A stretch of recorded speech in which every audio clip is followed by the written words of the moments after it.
హైదరాబాద్ లో భారీ drug network ను నార్కోటిక్ పోలీసులు ఛేదించారు. ఎండీఎంఏ కొకైన్ కోసం విదేశాలకు డబ్బు తరలిస్తున్న ముగ్గురు నైజీరియన్లను అదుపులోకి తీసుకున్నారు. వారి నుంచి 12,50,000 రూపాయల విలువ చేసేటటువంటి కొకైన్ ఎండీఎంఎం ను స్వాధీనం చేసుకున్నారు. ముంబై, ఢిల్లీలో షెల్ కంపెనీలు ఏర్పాటు చేసి ఆ ఖాతాల నుంచి విదేశాలకు డబ్బు తరలిస్తున్నారని narcotic bureau chief director Sandeep Shandilya తెలిపారు.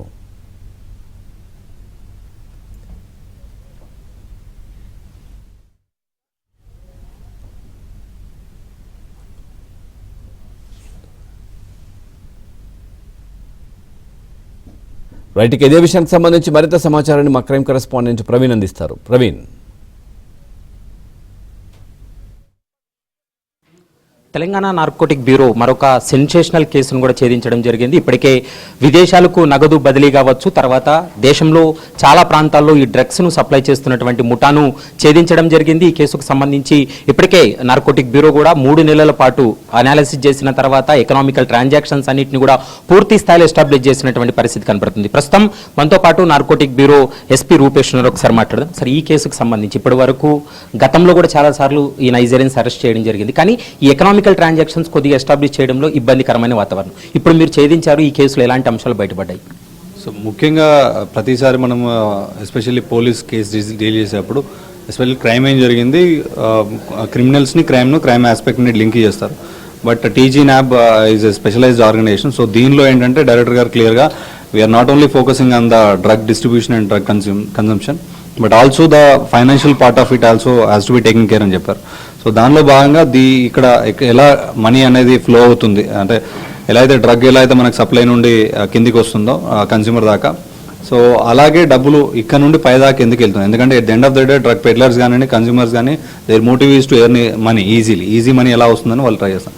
సో అలా ఆ ఛానల్ని ఫోకస్ చేయడం జరిగింది. So we were able to trace everything and ఎవరెవరైతే ఇన్వాల్వ్ అయ్యారు, ఎలా మనీ ట్రాన్సాక్షన్ జరుగుతున్నాయి. So we were able to collect some information. Based on that definitely in the future coming operations or future coming investigation will focus on all those. ఇందులో 2 కీలకమైన అంశాలు sir. అంటే ముఖ్యంగా drugs ఇచ్చే వ్యక్తులు కానీ ట్రాన్సాక్షన్ చేసేటువంటి వ్యక్తులకి ఎలాంటి సంబంధం లేకుండా, వీళ్ళకి ఒకరికొకరికి సంబంధాలు లేకుండా ఎట్లా ఇదంతా కూడా ఈ నెట్వర్క్ అంతా ఎస్టాబ్లిష్ చేసుకున్నారు సార్ వీళ్ళు? సో దీనిలో ఏంటంటే ఎప్పుడు కానీ వీళ్ళు it's very organised way of doing. Drugs అనేది ఏదో చిన్న దొంగతనం లాంటిది కాదు. ఓవర్ పీరియడ్ ఆఫ్ టైం చాలా ఆర్గనైజ్డ్గా చేస్తున్నారు. ఆర్గనైజ్డ్ అంటే ఒక బిజినెస్ ఎంటర్ప్రైజ్ లా చేస్తున్నారు. సో దీనిలో ఏంటంటే సపరేట్ ఛానల్స్ పెట్టుకున్నారు. ఏంటంటే ఒకవేళ డ్రగ్ డిస్ట్రిబ్యూషన్ చేసే టైంలో కనుక దొరికినా కూడా డబ్బులు ఎలా పోతున్నాయి అనేది తెలియకుండా ఉండడానికి డ్రగ్ డిస్ట్రిబ్యూట్ చేసేది ఒకరు, క్యాష్ కలెక్ట్ చేసుకున్నది వేరు. సో దీనిలో మెయిన్ ఆపరేటర్ ఎవరైతే ఉంటారో ఈజ్ ఎబుకా సూజీ. అతను వేరే దగ్గర నుండి ఆన్లైన్లో ఆర్డర్ తీసుకున్న తర్వాత డ్రగ్ డ్రాప్ చేయడం, ఫస్ట్ డబ్బులు కలెక్ట్ చేసుకున్నాడు. సో డబ్బులు కలెక్ట్ చేసుకొని he has a different team. ఒక నైజీరియన్ పెట్టుకున్నాడు, అతనికి తగ్గట్టు ఒక ఇండియన్ పెట్టుకున్నాడు. ఎక్కడైతే మనకు వెస్టర్న్ యూనియన్ కానీ మనీగ్రామ్ కానీ ఇలాంటి ఎక్స్చేంజెస్ ఉంటాయి, సో అక్కడ పెట్టుకొని ఇంకొక క్యాష్ కలెక్ట్ చేసుకోవడం అనుకోండి. ఇది ఒక ఛానల్ పెట్టుకున్నారు. వీళ్ళందరికీ మళ్ళీ తెలియకుండా డిస్ట్రిబ్యూషన్ ఛానల్. ఇప్పుడు ఢిల్లీలో వాళ్ళ స్టాక్ ఉంటే ఢిల్లీ నుండి హైదరాబాద్ పంపించడం, హైదరాబాద్ నుండి మళ్ళీ లోకల్ ఇంకో నైజీరియన్ తీసుకుని ఇక్కడ డిస్ట్రిబ్యూట్ చేయడం. సో ఇప్పుడు మనం డిస్ట్రిబ్యూట్ చేసేప్పుడు పట్టుకున్నా కూడా ఈ మనీ ఆల్రెడీ సర్క్యులేట్ అయిపోయి ఉంటుంది. సో వాళ్ళ గురించి తెలియకుండా ఉండడానికి, ఎందుకంటే వీళ్ళ దగ్గర ఇన్ఫర్మేషన్ ఉండదు.